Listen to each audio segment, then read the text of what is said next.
nama saya Rika Amelia, NIM 202111071, Prodi Manajemen 2B.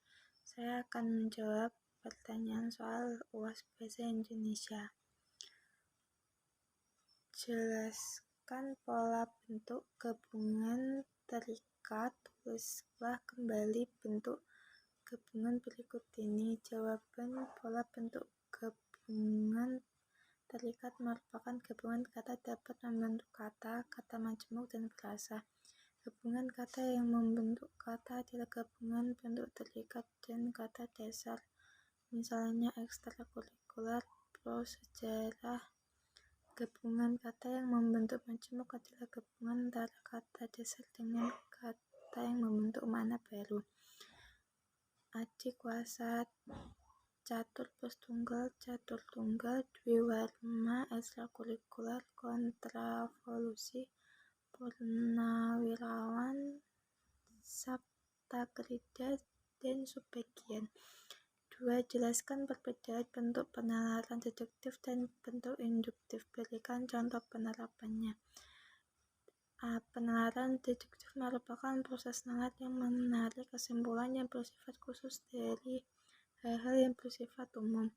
Nilai kebenaran dalam penalaran deduktif bersifat mutlak benar atau salah dan tidak keduanya bersama-sama. Umumnya, penalaran deduktif bersifat mutlak benar atau salah dan tidak keduanya bersama-sama. Umumnya, penalaran deduktif mengambil kesimpulan secara logis berdasarkan premis yang ditemukan. Premis adalah asumsi pemikiran dan landasan kesimpulan yang dianggap benar. Contohnya, premis 1, hewan membutuhkan makanan. Premis 2, tumbuhan membutuhkan makanan. Premis 3, manusia membutuhkan makanan. Kesimpulan: setiap makhluk hidup membutuhkan makanan. B. Penalaran induktif merupakan penalaran yang mengambil kesimpulan dari premis-premis umum, kemudian mengambil kesimpulan yang bersifat hipotesis. Contohnya, premis 1, udara di pantai Jepara panas. Premis 2, udara di pantai Rembang panas. Premis 3, udara di pantai Jogja panas. Kesimpulan menyimpulkan bahwa udara di pantai itu panas. Sebenarnya, penalaran induktif memiliki beberapa bentuk seperti generalisasi, analogi, dan hubungan kausal.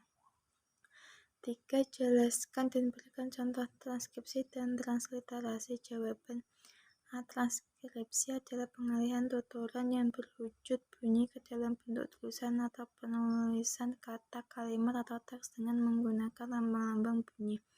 Contohnya, kami menggunakan sepeda motor.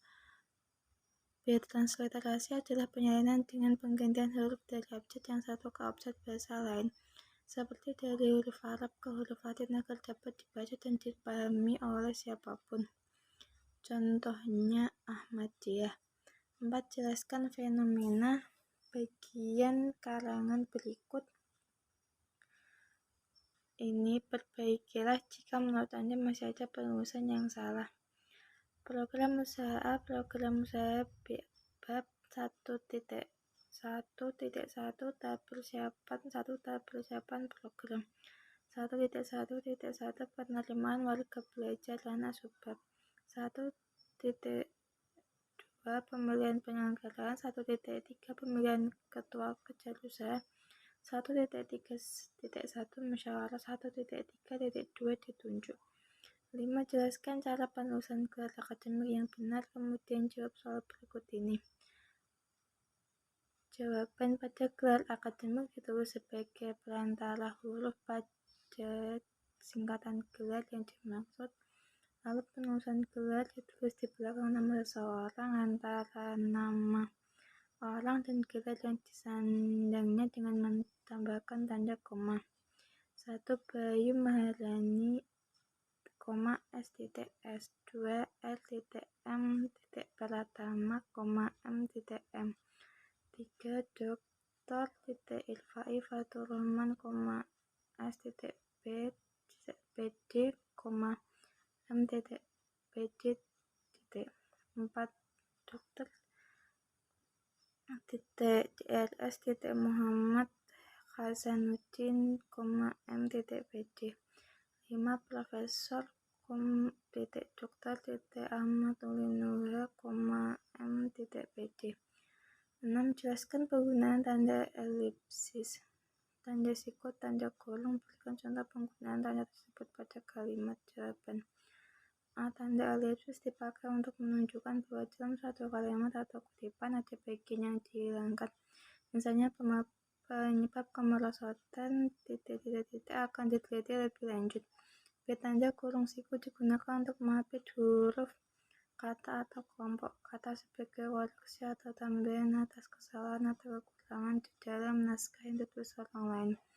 Contohnya, Pantai Bundu, salah satu wisata di Jepara, merupakan salah satu destinasi favorit di Jawa Tengah.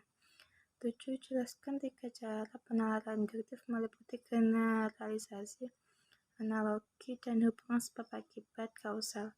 Silahkan jelaskan satu persatu dan contohnya jawaban. Generalisasi adalah proses penalaran yang membentuk kesimpulan secara umum melalui suatu kejadian, hal, dan sebagainya. Contohnya, Citra Kirana adalah pemain film dan ia berparas cantik. B. Analogi dalam ilmu bahasa adalah persamaan antar bentuk yang menjadi dasar terjadinya bentuk-bentuk yang lain. Contohnya, hariku tanpa kamu bagi mendung tanpa hujan. Jadi sebab akibat adalah mencatat hubungan antara tindakan atau peristiwa sedemikian rupa sehingga salah satu atau lebih adalah hasil dari yang lain atau yang lainnya. Sebab dan akibat bisa digunakan dalam percakapan sehari-hari maupun pada sebuah teks. Biasanya juga diaplikasi ketika membuat sebuah esai. Contohnya, di daerah itu masyarakatnya sering buang sampah sembarangan, akibatnya rawan terjadi banjir. Jelaskan apa yang dimaksud silogisme. Berikan contoh silogisme. Jawaban. Silogisme juga disebut sebagai penyimpulan tidak langsung karena konstruksi diambil dari dua permasalahan dihubungkan dengan cara tertentu. Contohnya, premis mayor, jika kedinginan saya pakai jaket. Premis minor, sekarang hujan. Apa yang dimaksud konjungsi? Sebutkan jenis konjungsi dan berikan contoh penerapan konjungsi. Jawaban. Konjungsi atau disebut juga sebagai kata penghubung adalah kata yang berfungsi menghubungkan dua kata, frasa, kalimat, maupun paragraf. Jenis konjungsi. 1. Konjungsi koordinatif. Konjungsi koordinatif berfungsi menghubungkan dua atau lebih klausa yang memiliki derajat. Contohnya, dan ibu memasak nasi dan menggendong adik. 2. Subordinatif. Konjungsi subordinatif menghubungkan dua klausa atau lebih dengan status berbeda derajat. Contohnya, ketika. Ayah pulang ketika adik sedang sekolah. 3. Konjungsi antar kalimat. Pada konjungsi antar kalimat digunakan kata hubung untuk menghubungkan satu kalimat dengan kalimat yang lain. Contohnya, mama makna akibat konsekuensi, dengan demikian akibatnya. 10. Wacana terbagi menjadi 5, yaitu wacana narasi, deskripsi, argumentasi, eksposisi, persuasi. Jelaskan jadi perbedaan tiap wacana tersebut serta berikan contohnya. Jawaban. 1. Wacana deskripsi, jenis wacana yang dituju kepada penerima pesan agar dapat membentuk suatu citra imajinasi tentang suatu hal. Karangan ini berisi gambaran mengenai suatu hal keadaan sehingga pembaca seolah-olah melihat, mendengar, atau merasakan hal tersebut.